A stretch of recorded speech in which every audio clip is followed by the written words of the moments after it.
नमस्कार मित्रांनो, नवी जन्मे नमी या मालिकेच्या पुढील भागात आपण पाहणार आहात. स्वानंदी नाराज असते म्हणून मनी खिचडी बनवतो आणि मुद्दाम त्या खिचडीत मीठच टाकत नाही.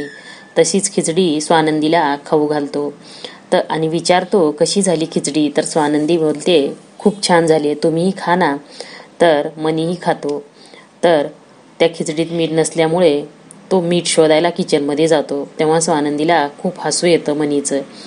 ती खूप हसते. ती हसत असलेली बघून मनीला खूप छान वाटतं, तोही हसतो. स्वानंदी आणि मनीला बाहेर जायचं असतं तर मध्येच शालिनी त्यांना बोलावून घेते. तेव्हा मनी आणि स्वानंदी शालिनीकडे येतात. मनी बोलतो, आम्हाला का बोलवलं? आम्हाला बाहेर जायचं होतं, प्लीज सांगा ना का बोलवलं मला आणि स्वानंदीला.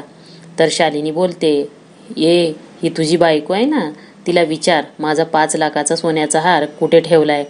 ही तुझी बायको चोरटी चोरटी, कुठे ठेवलास माझा हार? म्हणल्यानंतर स्वानंदी मनी एकमेकाकडे बघत असतात. त्यांना काहीच माहिती नसतं. तर पुढील भागात मनीच्या लक्षात येईल का संचिता आणि सुजित त्याच्या रूममध्ये बाहेर आलेलं. धन्यवाद.